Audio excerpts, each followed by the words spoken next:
From Washington, this is the HPS Macrocast with Hamilton Place Strategies and Markets Policy Partners. Good morning. It's Friday, July 10th. You're listening to the HPS Macrocast. I'm Matt McDonald in for Tony Fratto this week, who's traveling. I'm here, as always, with John Fagan and Brendan Walsh from Market Policy Partners. Let's dive right in. So the first thing I want to chat about here is what we've seen over, say, the past week and the week prior. Last week was a little bit of a weird week with 4th of July and whatnot, but we've had a few dynamics going on kind of the government response to the pandemic and the economic crisis that has resulted in it. And it feels like we're kind of at this point that is maybe the end of the beginning on the government response. We've gotten the PPP program that was, I would say, the centerpiece of the fiscal side. Applications closed some weeks ago. We got kind of the final data. There's still money left in the program, which is kind of wild. And then we have on the monetary side, we've gotten additional signals from the Fed. We've had some more information there. So let's dive in and parse this stuff apart and see what we think it all means. So Brendan, do you want to touch on PPP and kind of what we learned this week and where it stands? Yeah, so I mean, from the beginning, we made that point. Like, the world just had to shut down. So let's try not to make this perfect, but get the money out as quickly as possible. PP wasn't necessarily perfect, but especially in the first iteration, but they fixed it, and they took away, the incentive to fire people and rehire them, things like that. In the end, I think it worked. Now, this week we got the data on who took the loans, which it's been kind of a funny exercise to, make fun of, like the Ayn Rand Foundation took it. But in the end, everybody who took it needed it. It wasn't like, Daddy Warbucks is taking it to fill his coffers. It was to keep people employed. But I totally agree with your point that we're getting to the end of the first round. What's going to come after is going to be different, especially basically businesses. Either you're going to survive now or you're done. So, we saw some data from Yelp that said basically they're assuming 53% of restaurants aren't going to reopen. If the virus stays with us and we're in this current state where it's really just not safe to go inside, we just can't keep restaurants alive. Unfortunately, that's going to probably have to happen. I think that the future of bailouts are really going to have to be much more at the individual level, but also at the state and local level. And that seems to be the battle that is going on the Hill right now with for a CARES Act 2.0. Yeah, it's interesting. So in disclosure, I should say that HPS took PPP money and used it to keep people employed and all that good stuff. It's interesting to think back to the beginning of the crisis, how both the pandemic was described, what we needed to do to get through it, what the point of PPP was, and that sort of thing. The timing. We really genuinely thought it would be a 3-month shutdown, and then we'd basically go back to normal. Well, this is where I kind of come back to the end of the beginning exercise, is that it does have this quality of like, look, what was it, 30 days to stop the spread and flatten the curve, and PPP would, support businesses through the month, maybe 2 months that it took to like get the pandemic under control. But and then you bring your people back, and that's how it was designed, because that was what we assumed was going to happen. That's right. But, I think that it's interesting too. I mean, like, oftentimes it feels, and certainly in the last financial crisis, it feels like the economy is upstream from a lot of both policy decisions and societal impacts from that and that sort of thing, right? It's like, a lot of the student debt debate over the past decade, my view, wasn't necessarily a function of, at the front end, wasn't as much a function of like serviceability of debt as it was people couldn't get jobs. If you can't get jobs, any student debt you take is like a big problem, right? But now it feels like everything is downstream from the public health response and public health infrastructure. And just, it does have this quality of like, okay, all of the policy levers that certainly on the fiscal side were all predicated on a time horizon to address the pandemic that just hasn't happened. Yep. And today a German biotech company has a good lead on a vaccine, and they think maybe by the end of the year they can start producing it. But the CEO warned that it might be 10 years that we're fully dealing with this virus before we can get 90% global herd immunity. Mm-hmm. So our time frame just keeps getting longer and longer every day. Well, we want this thing to be over.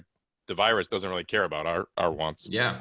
When it comes to the initial phase, as you say, Matt, this is not the beginning of the end, but the end of the beginning. Yeah. Which is what we've talked with our clients about. That initial phase of surviving the shock. The Fed sort of had this was the star of the show there, but then that they put out a lot of fires, and there was really acute stress across global financial markets. And you got to give credit where credit is due. They pulled out the playbook from 2008, the crisis playbook. They even called some novel plays, which they're still putting into action, and really pulled global financial markets again back from the brink. And that allowed us, surviving that initial shock puts us, and the fiscal role, obviously, that through the PPP, which was the most rapid response, sort of the first responder side of the fiscal, now we're settling into something that is much more of a chronic condition. And, we've seen this week indications, and Fed speakers have been, Atlanta Fed President Bostic, and a lot of other speakers this week, Bostic most chiefly. Yeah, I think this is a really important point, John. Really important point. Yeah, coming and talking about how some of the high frequency data that they're looking at is settling down, leveling off, backsliding a little bit in the last couple of weeks of June. This isn't necessarily reflected in the traditional economic indicators that come with a roughly 1 month lag, and even the non-farm payrolls, which looked again pretty kicky for June. Another, a really solid number there. That's a snapshot of one week that wasn't in the midst of the worst of this resumption of the outbreak in so much of the United States. And so we're beginning, and this is consistent with some of the data that is publicly available. Yeah, like the claims number from yesterday. While the normal claims went down a little bit, and actually better than expected, the over 1 million people applied for the special pandemic relief, which that's a terrible sign. So expectations are actually for July non-farm payroll to be negative 1 million or so at this point. JP Morgan Chase was the latest credit card company to come out and say that their credit card spending was sliding and had dipped back negative in the last couple of weeks. Bank of America had come out with something very similar. We're hearing, anecdotally, other dining apps in New York.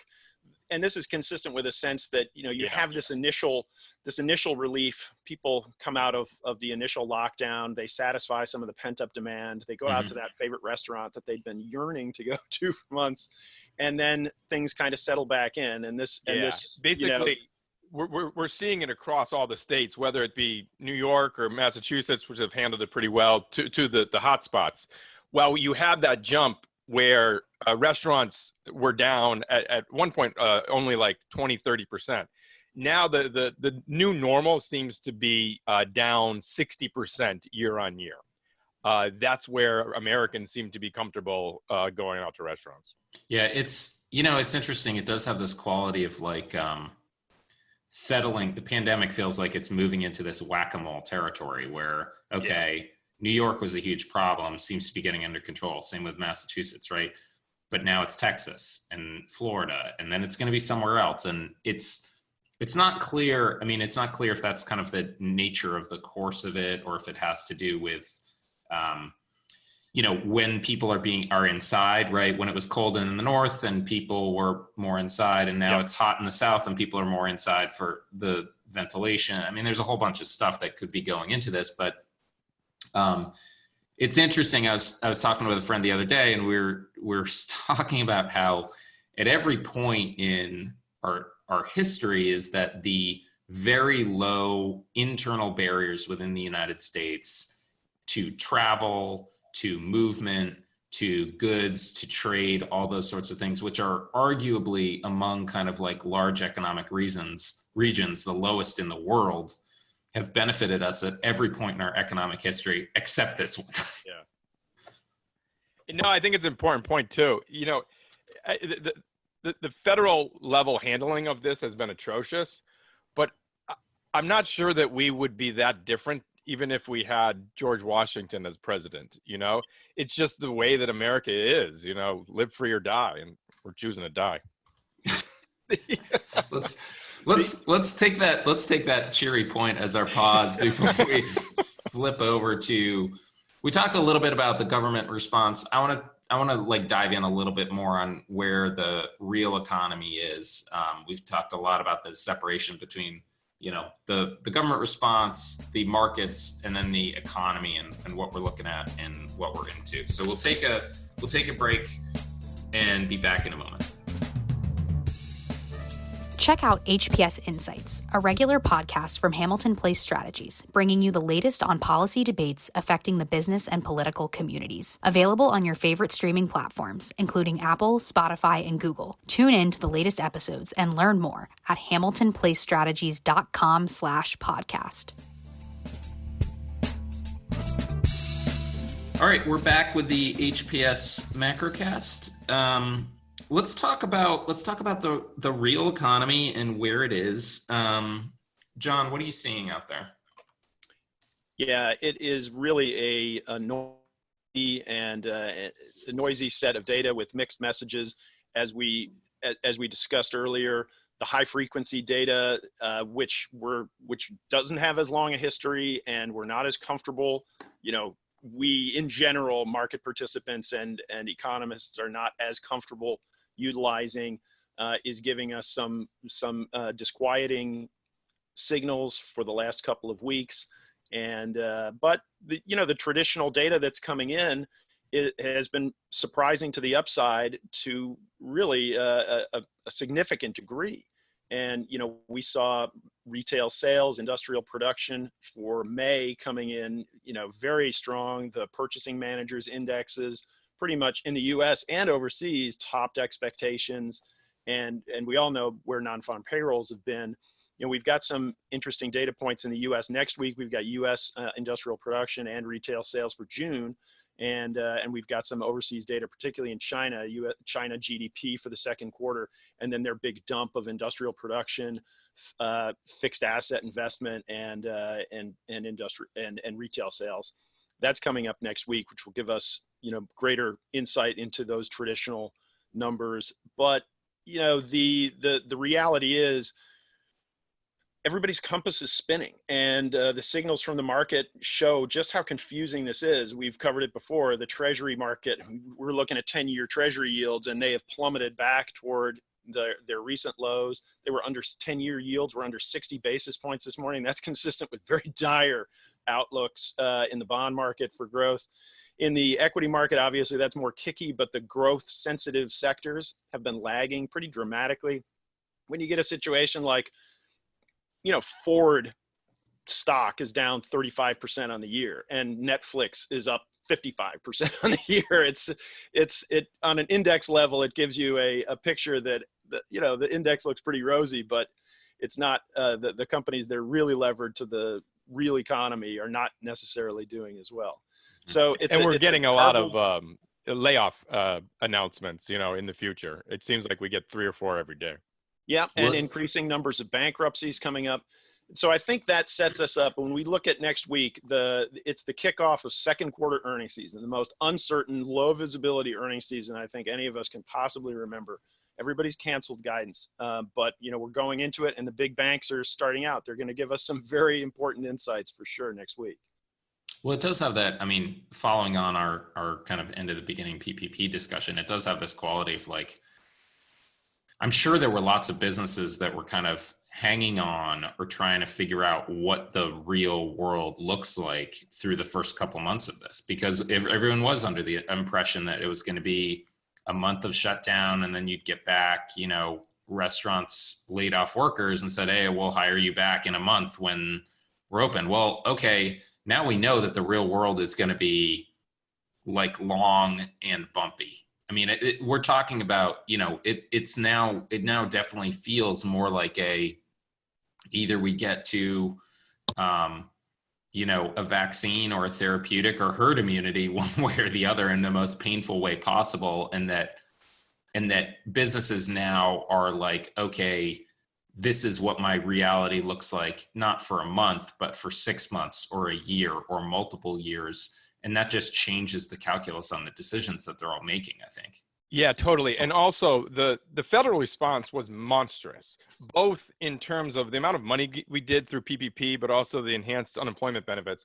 But also part of that was, you didn't have to pay your rent if you couldn't afford it. There was moratoriums on that. We basically own Freddie and Fannie. So we gave a lot of leniency in terms of having to repay your mortgage. That all is running off unless we redo it. So in terms of the amount of delinquencies on personal loans, mortgages, and also in terms of bankruptcies, the federal response was so big that it stayed that. So we had 3-4 months where the reality on the ground wasn't seen in terms of delinquencies because people had enough money to pay their rent, or they didn't have to, or their mortgage. We're getting to the point now where that's rolling off one way or the other. Even if we do a CARES 2.0, you're still going to start seeing the increases in delinquencies. Yeah, that's why the Fed, through the Dodd-Frank Act, regulates the big banks, and they told them to stop paying their dividends because there's so much uncertainty. They don't want to be in the same situation we had in 2008 where they have to get bailed out. But in that stress test, all the banks passed except Wells Fargo, who always fails. That's a different story.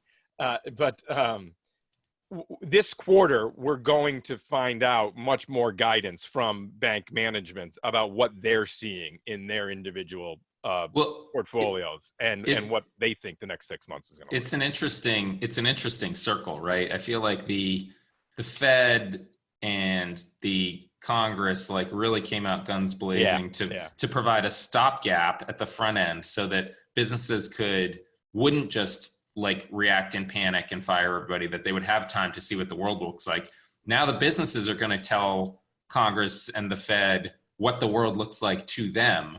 And that is going to shape the next round of government response. It really is. Yeah, it's not static. Because right now, Congress seems to think that things are okay. The stock market's, back to highs, and the jobs number, the last two have been big. Yeah. What they're ignoring is there's still 15 million people unemployed, and especially at the state and local level. Today, the governor of Nevada said that he needs $1.2 billion. So if the states don't get bailed out, then teachers, firefighters, and police are going to start have to be laid off. It's funny because it's all connected to each other.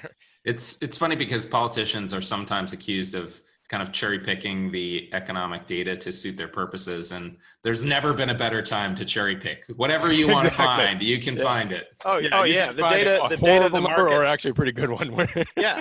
It's like a Rorschach test. It's just an ink blot. You can see whatever you want to see in there. And, our view is that, this coming negotiation after Congress gets back from their summer break, they're going to be getting to grips with this next round of stimulus, negotiating it, the CARES 2.0, for lack of a better term.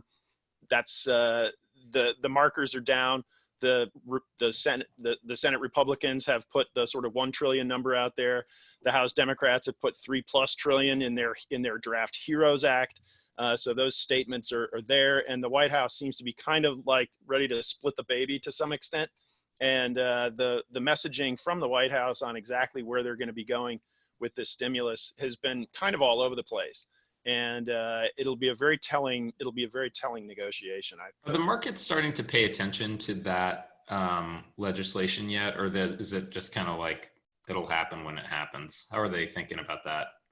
Yeah, it's really tough to price in fiscal response. I mean, some of it is just that, there's when you look at the consumer discretionary stocks, for the most part, stuff that's consumer discretionary has been doing okay, and that's been a sense that whether it's individual stimulus checks or whether it's the rebound coming, the U.S.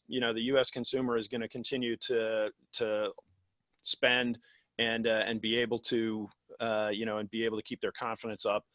But I think that it's if the Trump administration is pulled to the lower number by Senate Leader McConnell, I think it'll not just be a signal that maybe the expectations for growth for the fall are going to be, you've got to shave down and start taking the under on some of those estimates.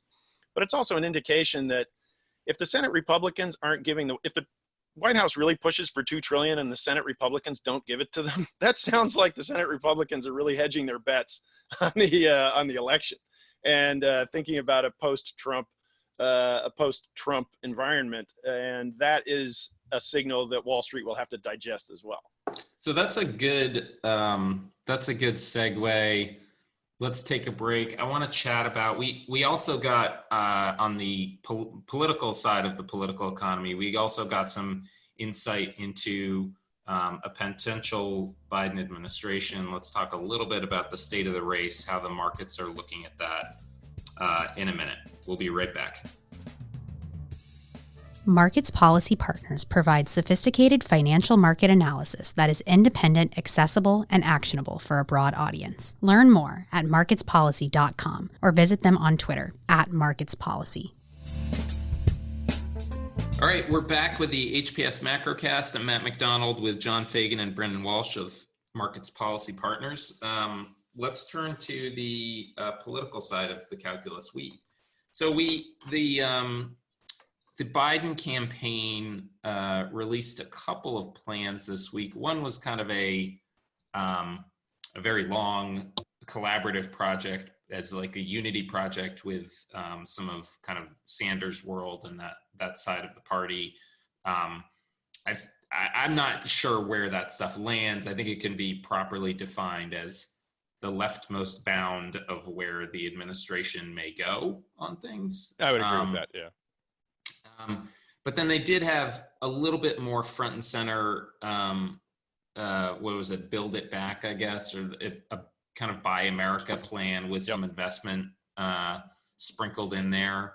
Which is kind of a genius political move. He kind of came out of right field and went nationalist on Trump, who hadn't come up with his own nationalist plan, Yeah, and that's, Trump not coming up with a plan is also a theme of, he had an interview with Hannity where he got this kind of famous softball question that Ted Kennedy got. Okay, so what do you want to do?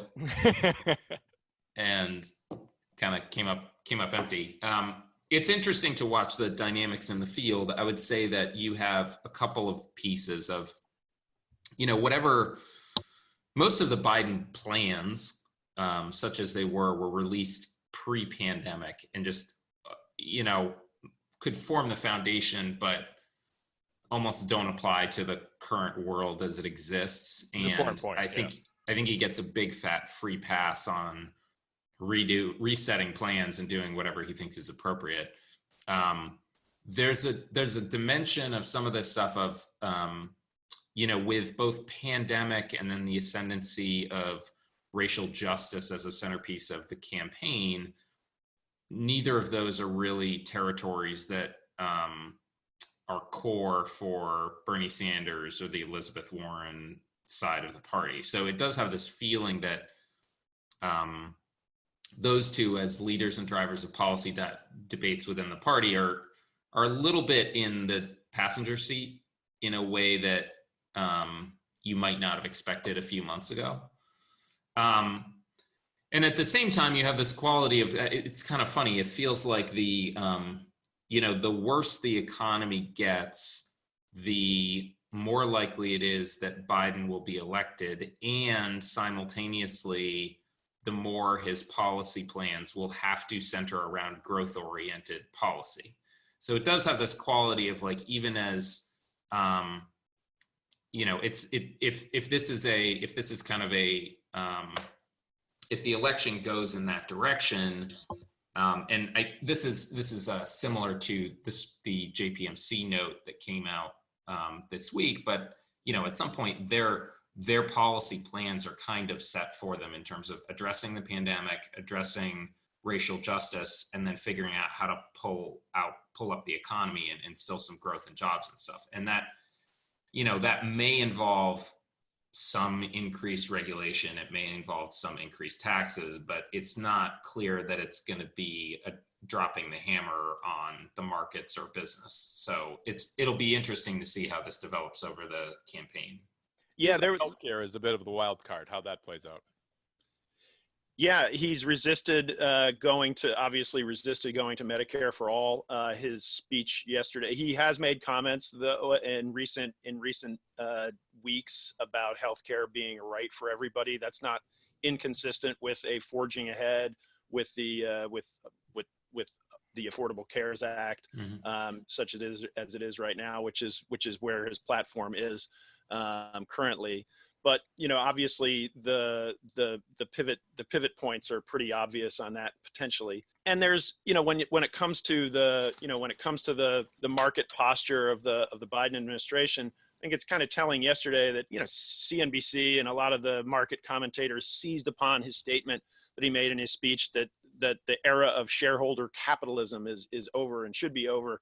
And that corporations should pay their fair share of taxes and basically realign their priorities with supporting workers, supporting their country. That's just a renegotiation of the social pact. But that wasn't backed up by any hard policy proposals. There was no, and here's how we're going to do it. It was that was a statement of an ethos and a philosophy. But there's, as you said, Matt, where the rubber meets the road in terms of policy action, that may be a thought they have in their heads, but there wasn't any path toward that really laid out. So, I mean, it doesn't mean there aren't options on that front. I mean, if he wants to do more than sort of rhetorically set himself up as the foil of, as Wall Street as the foil and that sort of thing.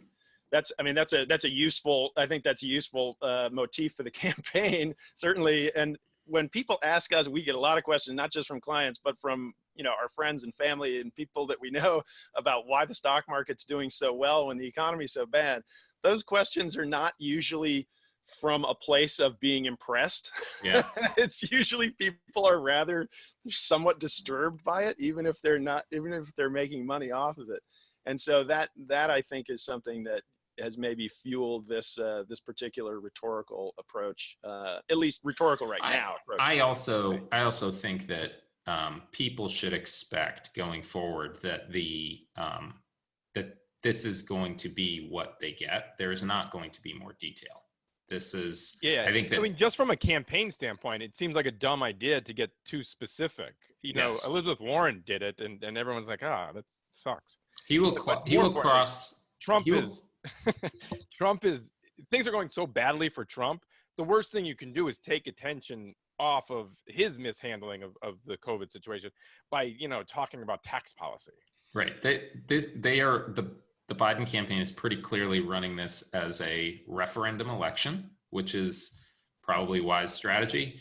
And you can anticipate that the campaign will work to cross the threshold of having a plan, but not having specifics. Like they will want to be seen as like, he has a plan to govern. He has a plan to address the economy. He has a plan to fix the pandemic. But like the specifics of that plan are going to be pretty loosey-goosey. They're not going to get into the weeds on this stuff. That's true, but as any Patriots football fan would know, Brendan and I have watched Patriots try to defend a lead in the fourth quarter, and the prevent defense is like in football and in politics, the prevent defense can be an even riskier strategy than actually taking some stands and taking some chances. I think prevents you from winning. I think that is a completely fair point, and it's interesting because there's been so much other stuff going on, is that people's focus on the election really hasn't been there. And, we will both see what happens as people inevitably at some point start to pay attention to that, and whatever other tricks 2020 has in store for us. Yeah. I mean, our podcast is a good example of it. We very rarely talk about the election, Yeah. Well, listen, Wall Street is, traditionally Wall Street's not going to start trading on any sort of election polling or outlook until after Labor Day. And usually it's later than that. There's an expectation that the 10-point or roughly 10-point lead that Biden has, like most electoral leads, tightens into the actual election date. There's a sense that among Wall Street commentators, there's always going to be when the market's down on a particular day, they'll come out and say, oh, it's because Biden's leading in the polls. But that is, on the going back to our Rorschach test analogy, that says more about their perceptions these days, I think, than it actually says about, the fundamentals. But at some point, it definitely will bring to bear. And you can see little hints of it. You can see the VIX equity volatility futures have a pop, as they should, right around October, going into the election. There's definitely speculation on Wall Street about what Trump is going to pull out in terms of an October surprise. He's going to do something exciting. He's not going to be, if he's trailing, he's going to be stirring the pot and trying to pull something out. Goldman Sachs came out with some pretty, some pretty notable recommendations about the kinds of risks that may surround the election and how their clients should be hedging it. So, just to put it in perspective, the Democratic convention was supposed to start next week. Oh, it was next week. That's amazing. It was next week. In Wisconsin, right? Yeah. So there is not and it's been rescheduled to late August, which, listen, if presidential campaigns functionally get started later in the calendar year, I'm going to count that as a silver lining for 2020. But it does give you a perspective on how far off we are from, Earth 1.0, where we're in the midst of a presidential campaign. All right, Brendan, what have we got on tap for next week? Where are we going? Yeah, John kind of hit on it a little earlier in terms of the data. We get a lot of, especially out of China. But in terms of the big events, we have the Bank of Japan and the ECB with meetings, where not a huge amount of fireworks are expected at either one of them. But especially with the European situation in terms of the fiscal federalism, that's definitely a situation that we're following closely. It's been a slow, grind, but we're actually still optimistic that they get there in the end for the first step of that process. And earnings season kicks off in earnest on Tuesday. That's when the big banks start coming out with. So Citi leads, and then we get J.P. Morgan and Wells Fargo, Goldman Sachs, Morgan Stanley. So that'll be the events of the week. The big one is usually the J.P. Morgan because their CEO, Jamie Dimon, is kind of a cult of personality. He's very intelligent and really funny. So I hope that he participates in this one and kind of gives his view on where we're going. All right. John, Brendan, thank you very much. I'm Matt McDonald. This has been the HPS Macrocast. Have a great weekend, everybody. Thank you for listening to the HPS Macrocast. Please remember to subscribe, rate, and share.